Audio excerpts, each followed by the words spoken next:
Hey guys, Levelcap here, and today I want to talk about Battlefield 6's quote-unquote dwindling player count, its player retention. It's gone from a massively popular release to losing around, if we're being honest with the numbers, around 71% of its player count since launch. Seems like a pretty steep drop if you just throw those numbers out there. How significant is this actually? Does it differ massively from past titles in the franchise? And is this even a bad thing, or is it by design? So people are and often have been obsessed with player count numbers, even if it has no effect on your gameplay experience. You can boot up Battlefield 6 right now, jump into a fully populated server just like you could on the launch week of the game, and you probably notice no difference whatsoever. So why do we even care if the player population has dropped 70%? Well, it gives us a good idea about the longevity of a title. If you take a game that was not particularly popular at launch and had steep player drop-off like Battlefield Hardline, well, when the final DLC for that game dropped, I couldn't even find full servers to play all the content on. So in that case, the player count numbers would have told me that, hey, you might not actually get all your money's worth out of this game just due to there being a lack of active players. It also gives us a bit of a snapshot on how much players are enjoying a game. So if you say, 70% of the people who bought and paid for Battlefield 6 just months ago are no longer playing the game, well, that means that the average player, in fact, the majority of players, are only going to get a few months of content out of this game before they stop playing it as much or at all. If you compare that to something like Arc Raiders, which Battlefield 6 has been constantly compared to, well, Arc Raiders has retained a huge amount of its player base. And so you look at that and you go, I think this game's going to be fun and enjoyable for many months, if not years to come, based on that data. And then you can make an informed buying decision or a time investment decision. So despite many people bringing up a healthy argument, which is that who cares about the data, just load up. If you can play the game and have fun, then it's fine, it doesn't matter. Well, people are trying to spend their money wisely and invest their time wisely now as gamers. If you look at a game that's losing a huge amount of player retention pretty quickly, and then one that's not, you go, well, maybe I'll buy the game that seems to be keeping people super engaged for a long period of time versus the one that's not. It just makes sense. And so I think the data is important, even though I'm still playing Battlefield 6 and still having a fun time with it.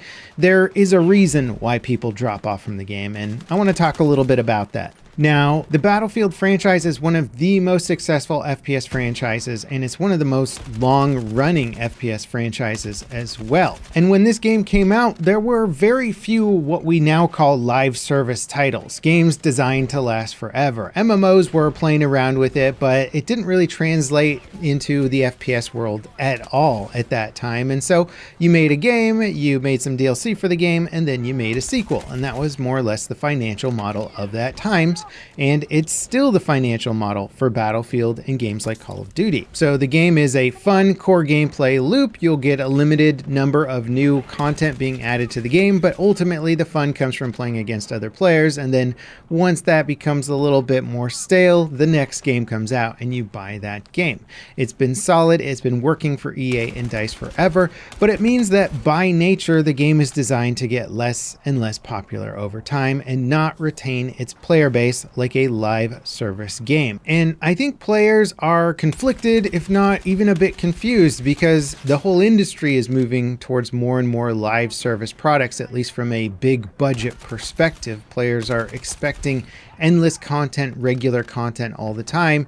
And EA and DICE have tried to shift the game into catering more toward that, but they really haven't been able to develop content at the rate that they used to. And the reasons for that are not always clear, but I've got some guesses as to why the content rollout for new maps and new features are a bit slower. First of all, it seems like BF6 was kind of rushed to the finish line.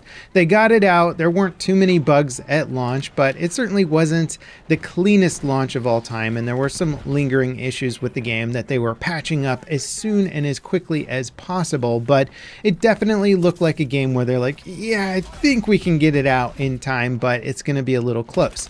And therefore they kind of launched on their back leg a little bit with maybe not as much content ready to go for Season 1. And so if we actually compare, say, player retention between Battlefield 2042 and Battlefield 6, Battlefield 6 has really good player retention right at the start, and then it starts to hit severe drop-off slightly after that. And I think that's because Season 1 and the lack of cool new additional content was really being trickled out, and it just wasn't enough for the player base. Now, the other problem, and one that for whatever reason DICE doesn't seem to get, or they just keep pushing forward with this weird philosophy on game development, is that they're designing the game with a shotgun, just blasting a myriad of features into the game universe and just saying there's something there for everyone. And it's like their idea is to try and capture as many people as possible, and to do that, just offering the most different ways to play the game is somehow going to be successful, as opposed to a focused game approach where they go,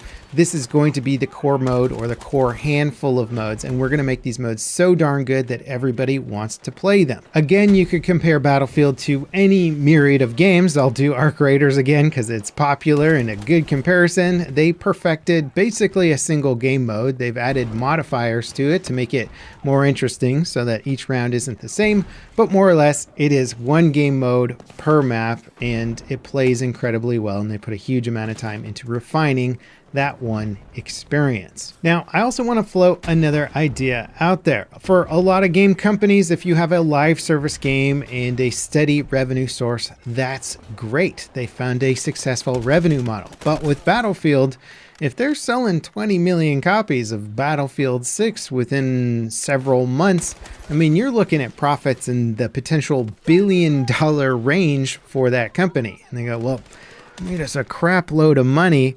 How do we make that much money again? You're not going to get it from a live service game selling some skins over time. I mean, unless you have like the most successful skin shop of all time.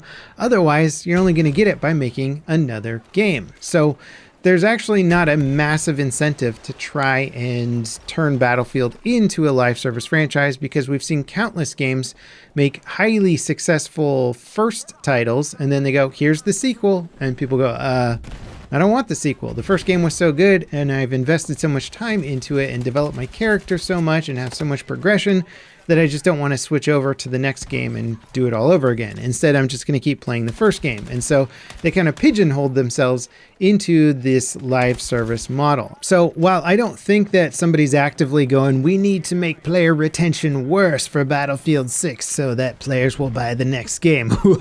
Like, I don't think there's an evil person at EA doing that, but I do think that the fundamental design of the game may be strongly influenced by the idea of, yeah, we're going to make a sequel and we want players to buy that sequel, so the content is going to inevitably drop off at a certain point, and we're going to reduce the player population of the main game in preparation for the launch of the sequel. And even so, this theory doesn't necessarily support making Battlefield 6 less popular only months after launch. You would still want to maximize sales, so I don't think it's necessarily factored into the months right after the release of the game, but I will say it means that there's far less incentive to support a Battlefield game post-launch versus working on the next title. And while we only have one season of post-launch content to base Battlefield 6's support off of, we have many other games in the franchise that came before this that showed DICE really ramping down on their post-launch support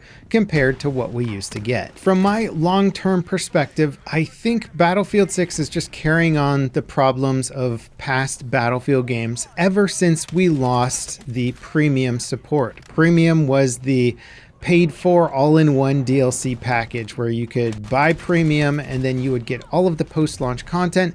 It would be expensive, but it would pay for that content. However, you would only be playing with other players who bought that premium. So if there wasn't enough support for premium, you might get a whole bunch of brand new content with nobody playing in the servers, which definitely did happen in the past.